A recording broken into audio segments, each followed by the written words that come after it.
আসসালামু আলাইকুম বন্ধুরা, সবাই কেমন আছেন? আশা করি সবাই ভালো আছেন। 1 ঘন্টার ভিতরে ভালোবাসার মানুষ ল্যান্ডটা অস্থির করা কবজ।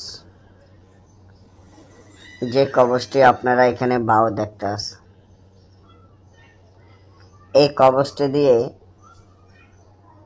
1 ঘন্টার ভিতরে কাজ করা সম্ভব। যারা তান্ত্রিক লাইনে আছেন বা তান্ত্রিক লাইনে কাজ হচ্ছে না এবং যারা কাজ করতে পারেন না, তাদের উদ্দেশ্যে বলবো, এবং তারা হয় অনেকে কাজ জানেন, অনেকে কাজ বোঝেন না, তার ক্ষেত্রে আপনাদের কাজগুলা হচ্ছে না। এই যে কবজটি দেখেন, যদি আপনি ইচ্ছা করেন তাহলে 1 ঘন্টার ভিতরে এই কবজের মাধ্যমে যে মেয়ের জন্য করবেন সে পাগল হইয়া ছুটে আসতে বাধ্য হবে, ল্যান্ডটা অস্থির পাগল হবে।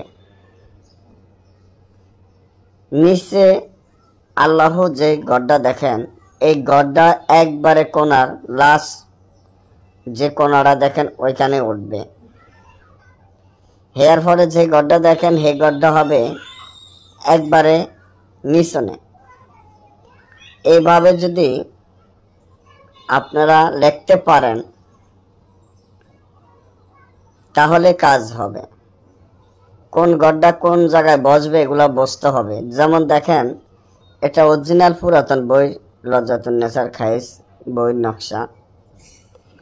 এখানে বুঝিয়ে দিছে যে নিচে আল্লাহু এটা একবারে কোনায় যাবে, পরেরটা হেয়ার পরের এই সাইডের কোনায় আসবে। তো এগুলা এখনকার বইয়ের মধ্যে বা নাই, তার জন্য আপনারা কাজ করেন, কাজ হয়নি। আগে কাজের সম্বন্ধে বুঝতে হবে, জানতে হবে, বা ভালো একজন গুরু ধরতে হবে, তারপর কাজ শিখবেন। ওই কাজে গ্যারান্টি আপনি 100% কাজ হবে। যখন কবজটি আপনার লেখা শেষ, কাজের জিনিস একটা, অকাজের জিনিস 1000টা।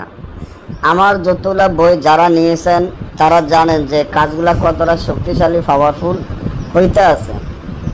এই কবজখানা মাত্র একখান কবজ দেখবেন, লেখার পরে যে মেয়ের জন্য করছেন মেয়েটির নাম, তার মায়ের নাম, আপনার নাম, আপনার মায়ের নাম, পিতার নাম, উভয়ের মাতা পিতার নাম লিখিয়া কবজটির নিচে তার ঠিকানা লিখিয়া, আপনার ঠিকানা লিখিয়া কোন ঠিকানায় আসবে ওই ঠিকানাটা লিখবেন। লেখার পরে কবজখানা রাত 12টা উলঙ্গ অবস্থান কবরস্থানে ঘিরে রাখুন।